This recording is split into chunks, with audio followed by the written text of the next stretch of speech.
گئے، رونا شروع کر دیا،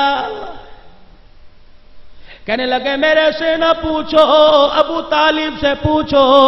ابو طالب سے کیا پوچھے کہ 9 سال کی آقا دو عالم صلی اللہ تعالی علیہ وسلم کی عمر مبارک ہے، مکے میں قحط آ گیا، بارش نہیں ہوئی، سارے مکے والے ابو طالب کے پاس آ کے جمع ہو گئے، کہنے لگے وہ ابیض چہرے والا، سفید چہرے والا کہاں ہے؟ ابو طالب کہنے لگے کس کی بات کرتے ہو؟ اور تیرے بھتیجے کی بات کرتے ہیں، کیا کرو گے؟ کہ ذرا اسے گھر سے تو نکال، اسے بیت اللہ میں لے کے آ۔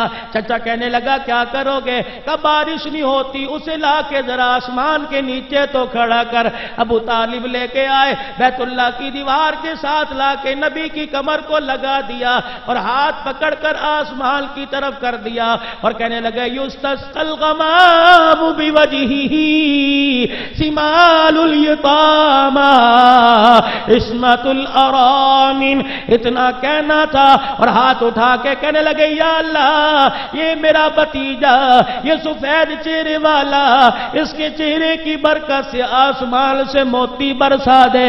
اتنا کہا، کہنے والے، بارش لینے والے، بارش کے لیے درخواست کرنے والے ابھی اپنے گھر واپس نہ گئے تھے، بارش کی وجہ سے ان کے کپڑے گیلے ہو گئے۔ اللہ اکبر۔ ابو طالب کہنے پہ مجبور ہو گیا یستسقی الغمام بوجہہ، جس کا چہرہ دیکھ کر آسمان بھی موتی برسانے لگ جاتا ہے۔ یہ کون ہے؟ سمال الیتامی عصمت الارامن، یہ باؤں بیواؤں کا آسرا، یتیموں کا سہارا ہے۔ اگلی بات بتاؤ، ایمان تازہ ہو جاوے گا۔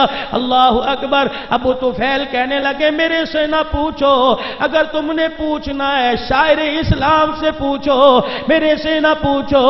اگر تم نے پوچھنا ہے حسان بن ثابت سے پوچھو، اس کے پاس شاعری والی آنکھ ہے۔ اللہ اکبر۔ حسن و جمال کو عکس اپنی آنکھ میں کر کے عکس لے کے اس کے مطابق شاعری کی۔ اللہ اکبر۔ حسن و جمال کا پتہ تو وہ بتلا سکتا ہے جس کی زبان سے بے ساختہ نکلا وَأَحْسَنُ مِنْكَ لَمْ تَرَ قَطُّ عَيْنِي، تیرے جیسا حسین و جمیل کسی آنکھ نے نہ دیکھا۔